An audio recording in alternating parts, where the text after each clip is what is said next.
ሰላም ሰላም የፊልም ዳሰሳ ቤተሰቦች፣ በዛሬ የፊልም ቅኝታችን ያመጣንላችሁ የሆረር ይዘት ያለውን ዘ ዋኪንግ ዴድ የተሰኘውን ተከታታይ ፊልም ነው። እስከ ፊልሙ ፍጻሜ ድረስ አብራችሁን ቆዩ። ፊልሙ ሲጀምር ዋና ገጸ ባህሪውን ሪክ የተባለውን ሰው ጆርጂያ ከተማ ውስጥ ምድረ በዳ የሆነ ቦታ በፖሊስ መኪናው ሲመጣ ያሳየናል። ቦታውንም ሲቃኝ በባዶ መኪናዎችና በሞቱ ሰዎች ተሞልቷል። በድንገትም ከመኪናው ጀርባ የሆነች ሕፃን ልጅን ያያል። ወደ አጠገቡ ስትቀርብም የምታስፈራ ጭራቅ ነበረች።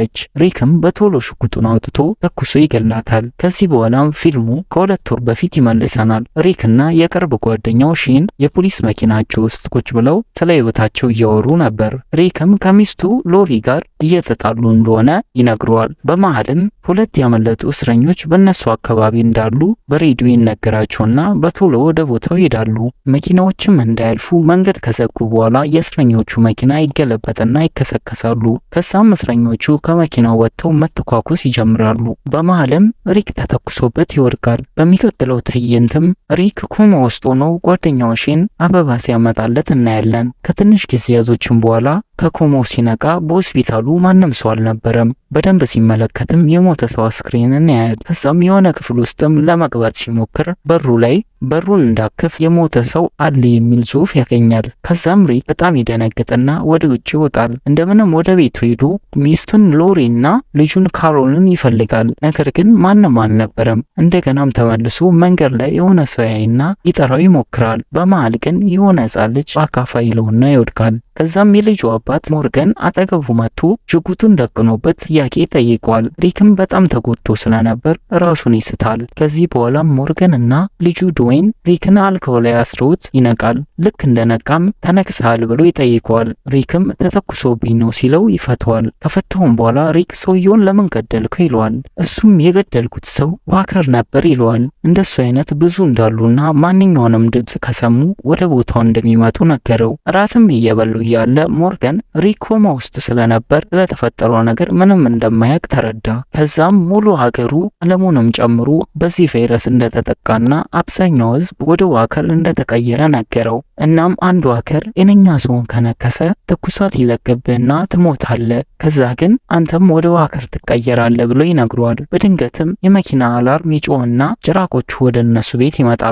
ከነዛ ውስጥም የሆነች ሴት ነበረች። ልጁም እሷ መሆኗን ሲያይ ሮጦ ወደ ውስጥ ይገባል። ሞርገንም ለሪክ ሚስቴ ነች ተቀይራ ነው ብሎም ይነግረዋል። በሚቀጥለው ቀን ጠዋትም ሪክ ወደ ውጭ ሲወጣ ሞርገን እነዚህን ዋከሮች ለመግደል የግድ ጭንቅላታቸውን ማውደም አለብህ ይለዋል። ትንሽ በኋላም ሪክ ሚስቴና ልጄ በሕይወት ሊኖሩ ይችላሉ ይላቸዋል። እነሱም አትላንታ ከተማ ሄዳ ሊሆን ይችላል ይሉታል። በአትላንታ ከተማ ውስጥ መጠለያ ሊኖር ይችላል። እናም ሲዲሲ የተባለው ጤና ተቋምም ለበሽታው መድኃኒት እየሰራ ሊሆን ይችላልም ይሉታል። ከዚህ በኋላም ሶስቱም ሪክ የሚሰራበት ፖሊስ ጣቢያ ይሄዱና ሻወር ወስደው ከተረጋጉ በኋላ ሪክ ሞርገንን ወደ አትላንታ እንሂድ ይለዋል። ሞርገን ግን እዚህ ያልጨረስኩት ነገር ስላለ አብሬ ልሄድ አልችልም ይለዋል። ብዙ ሽጉጥም ወስደው ወደ ውጭ ይወጣሉ። ሪክም ሀሳብን ከቀየርክ እንገናኛለን ብሎ እንዲያወሩ ሬዲዮ ይሰጠዋል። ከዛም ሪክ ወደ አትላንታ ያመራል። ሞርገንና ልጁም ወደ ቤታቸው ይመለሳሉ። ሞርገንም ሪክ በሰጠው ሽጉጥ ጨክኑ ሚስቱን ተኩሶ ይገላታል። ሪክም መኪና ውስጥ ሆኖ በሬዲዮ ሰው ካናገረኝ ብሎ ወደዛ ቦታ እየመጣ እንደሆነ ይናገር ጀመር። በሌላ ቦታም የሆኑ ግሩፖች ድምፁን ሰምተው መልስ ለመስጠት ይሞክራሉ። ነገር ግን ሲግናል ስላልነበረው እምቢ ይላቸዋል። የሚያስገርመው ነገርም የቅርብ ጓደኛው ሼን፣ ሚስቱና ልጁ እና ሌሎች ሰዎችም ነበሩ። አትላንታ ከተማ የሚያስፈራ እንደሆነና ጭራቆች እንደተሞላ ያወራሉ።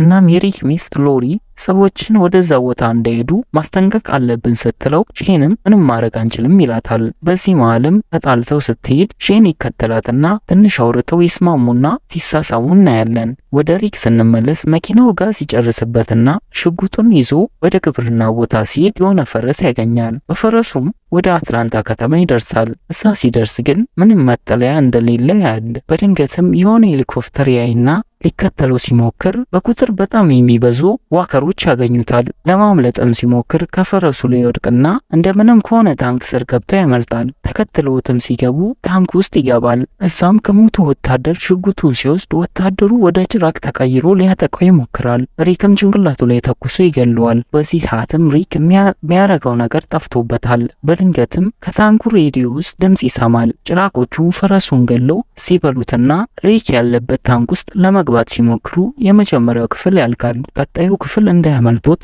ላይክ እና ሰብስክራይብ በማድረግ ቤተሰብ ይሁኑ።